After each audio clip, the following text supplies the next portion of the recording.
Bonjour à vous chers amis, bienvenue dans ce nouvel épisode au cours duquel nous allons tenter de répondre ensemble à la question de savoir pourquoi ne retrouve-t-on pas les Noirs à la tête des grandes entreprises en France. Certainement vous êtes déjà posé la question ou peut-être pas, ou vous êtes tout simplement curieux d'en connaître les raisons. Mais la réalité c'est qu'il y a beaucoup de Noirs qui viennent étudier en France, finissent leurs études, parviennent à travailler dans des grandes entreprises et pourtant ces Noirs ne deviendront jamais les numéros 1.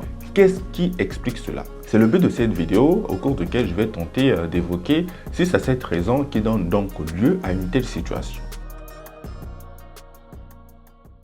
La première, c'est qu'il y a peu de Noirs dans les grandes écoles en France. Il faut savoir que quand les Noirs viennent étudier en France, généralement, ils sont dans les universités. Alors qu'à la tête de ces grandes entreprises, on retrouve essentiellement des personnes qui ont fait des grandes écoles. Alors, pour que vous puissiez comprendre le paysage académique en France, il faut savoir qu'il y a les universités auxquelles sont greffées parfois les écoles de commerce, les écoles de management, les écoles d'ingénieurs. Et puis, au-dessus, on a la catégorie grandes écoles. Dans la catégorie grandes écoles, on a les grandes écoles d'ingénieurs où on retrouve le numéro 1 Polytechnique et puis on a tout ce qui est Centrale, Supélec, Centrale Lyon, etc.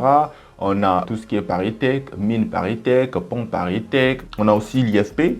Et puis, on a l'autre catégorie des écoles de commerce, où on retrouve au numéro 1 HEC. Et puis, on a Sciences Po. Je ne sais pas si c'est une école de commerce. En tout cas, après, on a tout ce qui est INSEC, tout ce qui est Schema. Ça, c'est vraiment les plus grosses pointures en France. Quand vous sortez de ces grandes écoles-là, généralement, vous avez parfois un parcours qui est beaucoup plus facilité. Et il y a des entreprises qui cherchent essentiellement que ces grosses pointures-là. Étant donné que c'est toujours mieux d'être dans le factuel, essayons de voir ensemble les écoles d'où proviennent les plus grands PDG français. Le PDG de Total Energy, il a fait l'école Polytechnique et Mines Paris-Tech. Le PDG de Veolia, l'école Polytechnique et l'école des Ponts Paris-Tech. Le PDG de EDF, il a fait l'école Polytechnique et Télécom Paris. Enfin, Paris-Tech. À chaque fois que vous entendrez Paris-Tech, sachez qu'il s'agit du même réseau d'écoles. L'ex-PDG de Société Générale, l'école Polytechnique. L'actuel PDG de Société Générale, l'école Polytechnique. Le PDG de Crédit Agricole, Mines Paris-Tech et NCAE Paris-Tech. Vous avez compris, le même réseau d'écoles. Le PDG de BNP Paribas, l'école Polytechnique et Mines Paris-Tech. Le PDG de Safran, Mines Paris-Tech. Quel est le point commun qui lie toutes ces entreprises que je viens de vous citer? Elles font toutes partie du CAC 40. C'est-à-dire, ce sont les 40 plus grandes entreprises françaises en termes de capitalisation boursière à la bourse de Paris. Pour vous répondre sur ce premier point, il faut savoir que oui, il y a une discrimination qui ne concerne pas que les Noirs. Quand tu ne viens pas d'une grande école et que tu dois occuper de hautes fonctions, surtout dans les grandes entreprises, généralement on voit dans quel établissement est-ce que tu as étudié. Et puis là, tu as plus ou moins la facilité de pouvoir monter dans la hiérarchie dans ces grandes entreprises. Donc, si on veut voir des Noirs à la tête de ces grandes entreprises, il va falloir commencer à intégrer massivement toutes ces grandes écoles. La deuxième raison, c'est qu'il y a peu d'étudiants noirs de l'Afrique francophone qui maîtrisent l'anglais. Il faut savoir que dans les grandes écoles, ils ont des programmes de mobilité obligatoires parfois. Vous devez faire un semestre d'études dans une université étrangère où les cours sont dispensés en anglais, ou bien un stage obligatoire à l'étranger, ça peut être aux États-Unis, ça peut être à Londres, ça peut être en Chine. Tout cela pour préparer les étudiants à travailler dans un environnement de contexte international. Et aussi, vous pouvez réussir à tous vos examens, mais ils ne vont jamais vous délivrer votre diplôme parce que tout simplement, vous n'avez pas de certificat d'anglais avec un nombre minimal de points qu'ils auraient défini. Tout cela pour pousser leurs étudiants à maîtriser l'anglais. C'est aussi un message qu'ils font passer aux grandes entreprises, à savoir si vous embauchez un de leurs étudiants, vous n'avez pas de souci à vous faire quant au fait de savoir s'il parle anglais ou pas. Dans les grandes entreprises, l'anglais est très important. Il passe même avant les compétences. Les Noirs devraient arrêter de penser que seules les compétences techniques suffisent pour diriger une grande entreprise. Parce que vous pouvez être CIO Europe, par exemple. Vous devez travailler avec l'Allemagne, avec l'Italie, avec le Portugal, avec la France. Si vous devez travailler avec tous ces pays-là, ce n'est pas en français que vous allez parler. c'est en anglais. Et surtout, votre anglais doit être courant parce que vous devez tenir parfois des conférences, vous devez tenir des présentations. Il faut que vous soyez capable d'expliquer votre activité. Pourquoi est-ce qu'on embauchera quelqu'un qui serait incapable de se tenir sur la scène internationale pour parler en anglais et expliquer son travail? La troisième raison, c'est qu'il y a peu de Noirs qui postulent au graduate programme. Alors, c'est vrai. Les graduate programmes, généralement, on accepte plus facilement si vous venez d'une grande école. Mais du moins, si vous venez d'une école d'ingénieur plus ou moins classique, vous avez plutôt une expérience professionnelle assez intéressante, on peut vous prendre. Vous pouvez être admis et puis commencer dans une entreprise et évoluer dans d'autres entreprises. Parce que les graduate programmes offrent des possibilités de carrière très intéressantes. Alors, c'est quoi un graduate programme pour ceux qui ne savent pas?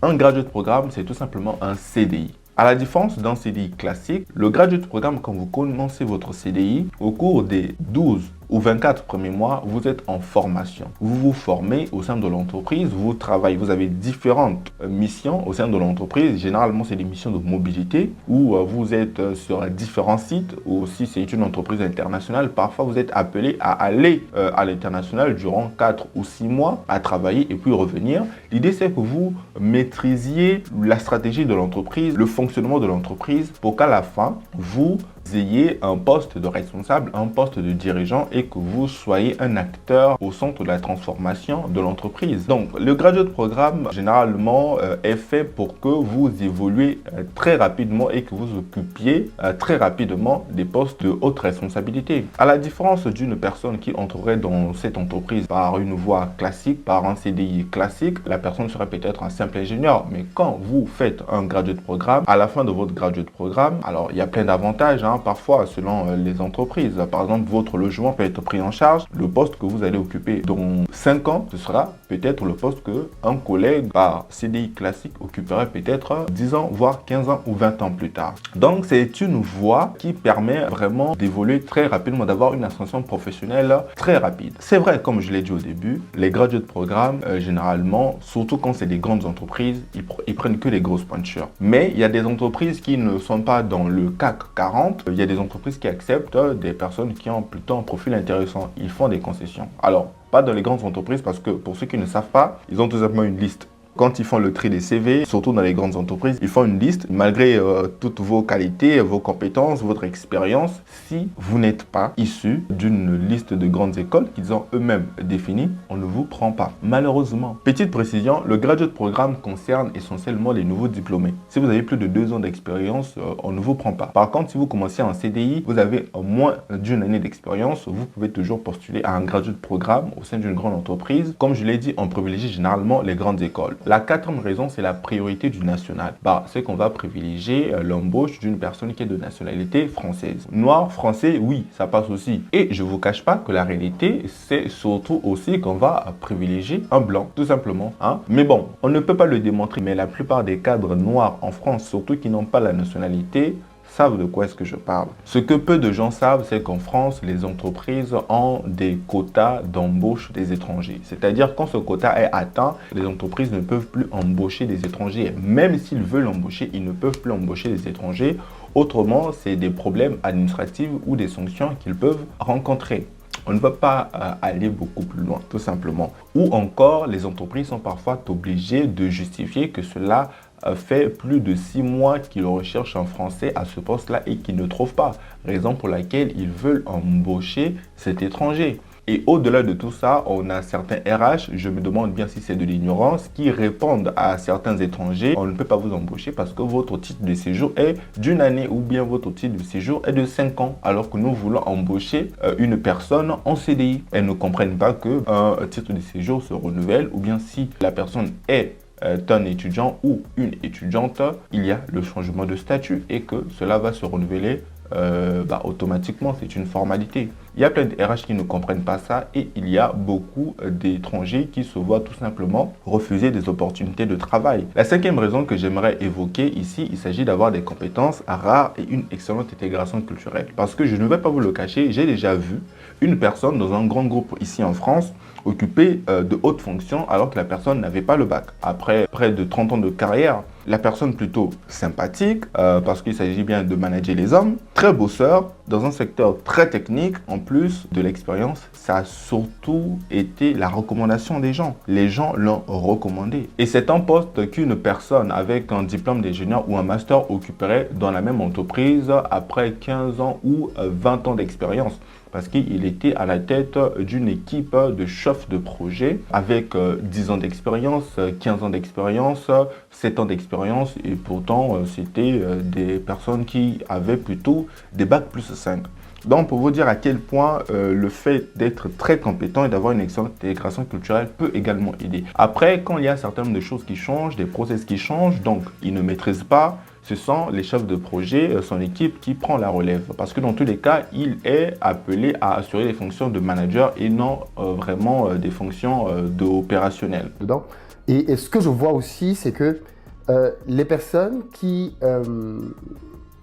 ont réussi ici, bien souvent, ce sont des personnes qui ne sont pas très présentes ou du moins qui ne sont pas trop dans l'univers africain. C'est-à-dire que ça va être des gens qui sont ultra intégrés. C'est-à-dire que dans la manière même de concevoir les choses, tu sens bien qu'il est africain, c'est vrai. Parfois, il ne rejette même pas ses origines. Mais c'est juste que, bon, pour lui, ça ne signifie pas plus que ça. C'est-à-dire qu'il est dans un environnement dans lequel il doit travailler pour réussir et il adopte les codes de cet endroit-là. Est-ce que c'est pas aussi ça parfois qui bloque? C'est-à-dire que le fait que les Africains restent tellement entre eux qu'ils ne comprennent finalement jamais les codes de la société dans laquelle ils vivent. Oui. Je pense que... Parce que la réussite, c'est beaucoup de codes. Oui, effectivement. J'ai remarqué, et puis la réflexion que je me faisais, c'est de réaliser que les Africains, pour la plupart, à l'école, on était techniquement parmi les meilleurs. Ouais. Et en entreprise, techniquement, les Africains sont brillants, mais dès qu'il faut monter, il y a peu qui montent. Et donc, ça ne s'explique pas uniquement par le milieu dans lequel on est, mais je pense qu'on a une part de responsabilité. La sixième raison, c'est l'ambition et le sacrifice. Je suis d'accord avec vous. Il faut avoir beaucoup d'ambition pour quitter son quartier, quitter son pays, quitter sa famille et aller étudier au loin. C'est aussi un sacrifice au quotidien, mentalement, que de se sentir loin de sa famille. Mais est-ce que cela suffit pour devenir le numéro 1 d'une grande entreprise? Cela ne suffit malheureusement pas. Parce que la réalité, c'est quoi? C'est que la plupart des étudiants noirs qui viennent étudier en France, généralement, ils commencent à travailler dans une grande entreprise, ils ont des revenus assez corrects, ils envoient à leur famille et peuvent subvenir à la majorité de leurs besoins et souvent c'est très suffisant. Il y a très peu déjà qui sont candidats pour occuper ces hautes fonctions parce que quand on est noir, il faut encore 2 fois plus prouver, mais encore dans ce rare nombre, combien aspirent-ils à aller, à occuper ces hautes fonctions dans ces grandes entreprises? Parce que la réalité, c'est quoi? La réalité, c'est que parfois, ce sont des postes avec des cordes politiques. C'est des postes où vous n'avez parfois pas de vie de famille, où vous êtes interviewé dans les antennes, où vous êtes parfois détesté et insulté par des Français qui se sentent aussi parfois exclus et discriminés par ce système-là. Vous savez, je me pose la question de savoir si cela n'est pas étroitement lié à notre culture africaine, qui est d'avoir une vie de famille plutôt traditionnelle, d'avoir des enfants, d'avoir un foyer où on se voit régulièrement, de se sentir proche de sa famille, proche de ses enfants. Contrairement à la culture occidentale où il n'est pas rare d'entendre une femme ou un homme dire « Non, je ne peux pas avoir des enfants, cela demande du temps. » Il faut toujours être là pour eux. Je ne peux pas avoir des enfants. L'homme ou la femme disent cela. Et où le mode de vie, le fonctionnement des entreprises, le fonctionnement des organisations font que il est extrêmement difficile d'avoir cette vie de famille traditionnelle-là avec une femme et un homme qui ont des carrières prodigieuses dans des grandes entreprises. Contrairement aux entreprises et organisations qui sont en Afrique, où il n'est pas rare de voir une femme et un homme briller, d'être des directrices, d'occuper de hautes fonctions dans des entreprises, tout en ayant une vie de famille plutôt équilibrée. Est-ce que cela n'est pas également dû au train de vie à l'occidental? Je me pose tout simplement la question. À vous de me répondre dans les commentaires. Et la septième, et ce qui est pour moi la dernière raison à évoquer ici, et que vous avez pensé certainement tout au long de cette vidéo, il s'agit bien évidemment de la discrimination et du racisme. Parce que c'est pas faux, on retrouve des personnes d'origine allemande, espagnole, anglaise, portugaise intégrées en France et qui arrivent à être des dirigeants des grandes entreprises. Et pourtant, on ne retrouve pas des Noirs, même intégrés, même nés sur le sol français. On ne retrouve tout simplement pas des Noirs qui deviennent des dirigeants des grandes entreprises en France. Attention, il y a pas mal de Noirs qui siègent dans des comités de direction des entreprises parce que c'est des comités de direction qui pilotent les entreprises. Même dans des entreprises comme Total, il y a des Noirs qui arrivent à intégrer. Et pourtant, ils ne deviennent jamais des PDG, jamais des numéros 1. Quand il a fallu, parce que j'ai fait mon stage de MBA, quand il a fallu confirmer,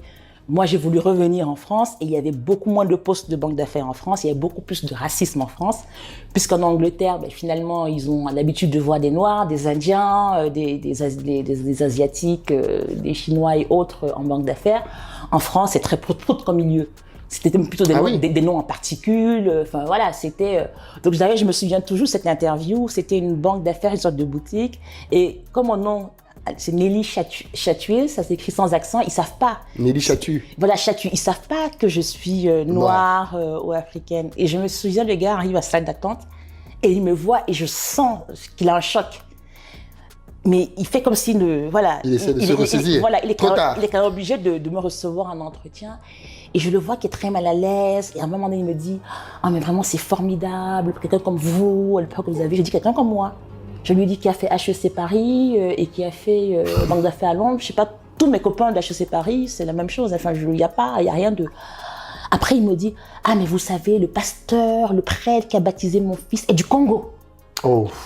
Je me dis « Oh là là. » Mon meilleur ami est noir. Ah ouais, exactement. Le racisme n'aide pas. Et c'est sûr, le racisme n'aidera pas. Et le racisme a certainement encore de belles années devant. On ne va pas se reposer sur le racisme pour justifier la raison pour laquelle on ne retrouve pas des Noirs à la tête de ces grandes entreprises. On a l'exemple de Tidjane Thiam qui, malgré le racisme, a fini par devenir le numéro 1 de ce qui est la première ou la deuxième plus grande banque suisse. Et pendant qu'il était PDG, il était entouré de pratiquement aucun Noir. Il est l'exemple de ce que c'est possible et que malgré le racisme qui n'a finalement pas été un obstacle, qui n'a finalement pas été un frein, il a fini par gravir les échelons et jusqu'à être proposé ministre dans le gouvernement par Emmanuel Macron. Aux États-Unis, j'avais un collaborateur français, je me souviens un passeport français, il n'avait même plus de photos. Sa photo était complètement écornée. Les gens ils passaient avant moi et moi c'était Why do you want to come into this country? J'ai même été arrêté une fois au G7 où le président Obama m'avait demandé de venir présenter à tous les chefs d'État et ils ne m'ont pas laissé rentrer. Et le G7 a été retardé d'une demi-heure. Après Tidjane Thiam, j'ai parlé des grandes écoles. Il a fait la plus grande école d'ingénieurs en France, Polytechnique, que j'ai cité bien avant. Donc c'est vrai que c'est en Suisse, mais il est l'exemple de ce que c'est possible et c'est possible également en France. Il faut être encore meilleur pour y arriver. Vous savez, je peux répondre par une boutade. C'est François Giroud qui a dit que l'égalité homme-femme sera établie le jour où une femme médiocre sera nommée à une position de responsabilité. Je pourrais faire la même boutade pour toutes les minorités. Le racisme, c'est vrai, c'est un fléau, c'est une réalité, c'est un élément à traiter, mais on ne doit pas continuer à regarder au racisme pour justifier cette situation. En tout cas, ce destin ne s'est pas accompli complètement en France. Jean-Claude Trichet, en vous remettant la Légion d'honneur, disait « Vous êtes l'homme que la France peut regretter d'avoir laissé partir ». Aujourd'hui, c'est un accomplissement. Vous savez, moi je crois plutôt, et c'est ma conviction, que s'il y a une bonne vague d'étudiants noirs qui arrivent à intégrer les grandes écoles, à maîtriser l'anglais, à se battre, à avoir pour vision de devenir les numéros 1 des grandes entreprises, malgré le racisme, il y aura des gens qui vont passer et qui seront à la tête de ces entreprises-là. Il nous suffit juste d'une bonne vague. Et cela sera possible, pas seulement en France, mais on retrouvera davantage de Noirs qui seront des CEO partout dans le monde, dans les grandes entreprises internationales. Je vous remercie de m'avoir suivi jusque-là. N'oubliez pas, un pouce, c'est rien pour vous, mais c'est énormément. Et au cas où vous voudriez retrouver cette vidéo, vous la perdrez certainement de vue. N'oubliez pas de vous abonner pour suivre les prochains épisodes qui sortiront sur cette chaîne. Je vous remercie et à la prochaine.